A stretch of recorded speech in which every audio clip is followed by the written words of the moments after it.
This just in, actor Chadwick Boseman has died. He was just 43 years old. Everybody is the hero in their own story.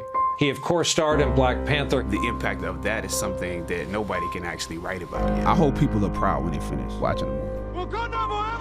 He broke stereotypes and became a role model for Black youth. Boseman had been fighting colon cancer for 4 years, but never spoke about his diagnosis. Boseman has probably begun a weight loss regimen for a future role. Superpower you wish you had in real life.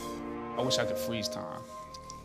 You gotta get sick of hearing Wakanda. No, I want Wakanda. I want us to be Wakanda.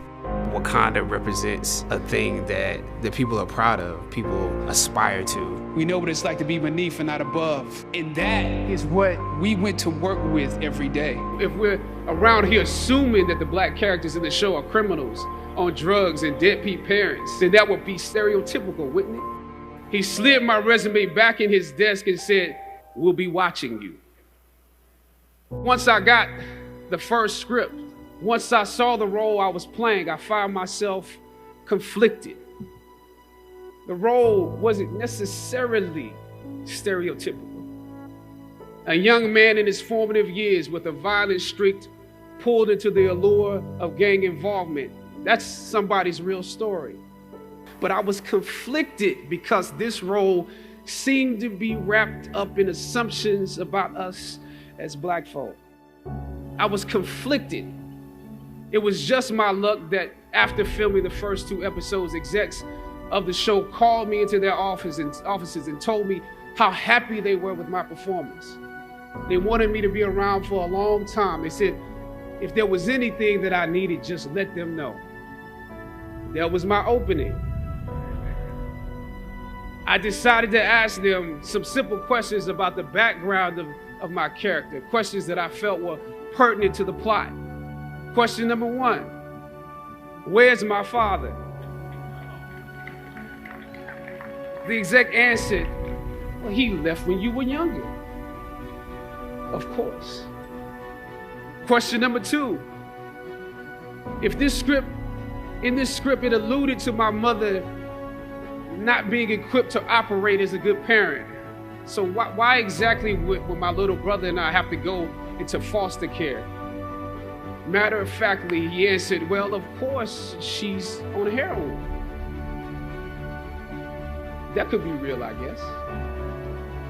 But I didn't want to assume that's what it was. If we're around here assuming that the Black characters in the show are criminals on drugs and deadbeat parents, then that would probably be stereotypical, wouldn't it? That word stereotypical lingered. One of the execs pulled out my resume and began studying it. The other exec wore a smile, trying to live up to what they had promised me only a few moments before. If there's anything you need, just let us know. He slid my resume back in his desk and said, thank you for your concerns. We'll be watching you. I was let go from that job on the next day. A phone call from my agent. They decided to go another way.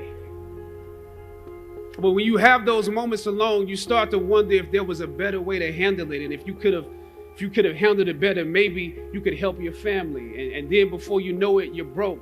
And you find yourself scraping together change just so you can ride the subway so that you can get the next job. And maybe if you could book something else, that would eclipse the feeling of doubt that's building. But it seems like you can't pay them to hire you now. My agents at the time told me it might be a while before I got a job acting on screen again. We're hesitant about sending you out to some people right now because there is a stigma that you're difficult.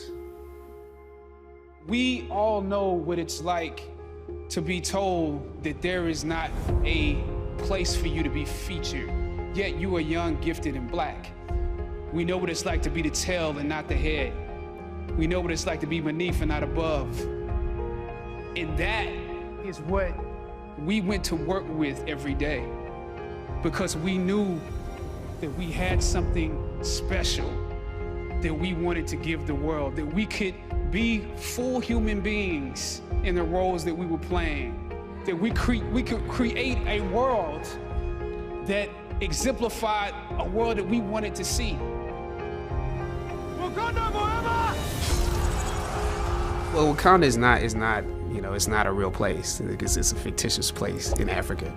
But I think it's become, you know, this idea of excellence and hope, and has become sort of a totem to a certain degree that people are proud of, people aspire to. Wakanda represents a thing that can make people in real life want to live up to a certain thing. There are two little kids, Ian and Taylor, who recently passed from cancer.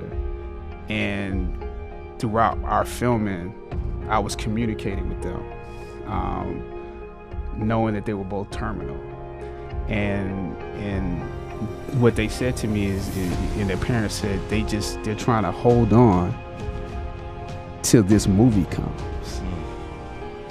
And to a certain degree, it's a humbling experience, because I think back now to a kid and just, you know, waiting for Christmas to come, waiting for my birthday to come. I did live life waiting for those moments. And so it put me back in the mind of being a kid.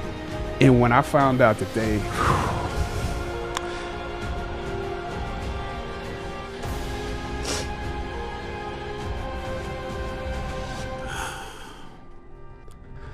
yeah, it means a lot.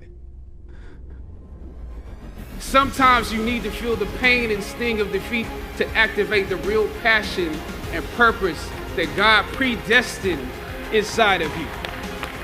Purpose crosses disciplines. Purpose is an essential element of you. It is the reason you are on the planet at this particular time in history. Your very existence is wrapped up in the things you are here to fulfill. Whatever you choose for a career path, remember the struggles along the way are only meant to shape you for your purpose. I don't know what your future is, but if you are willing to take the harder way, the more complicated one, the one with more failures at first than successes, the one that has ultimately proven to have more meaning, more victory, more glory, then you will not regret it.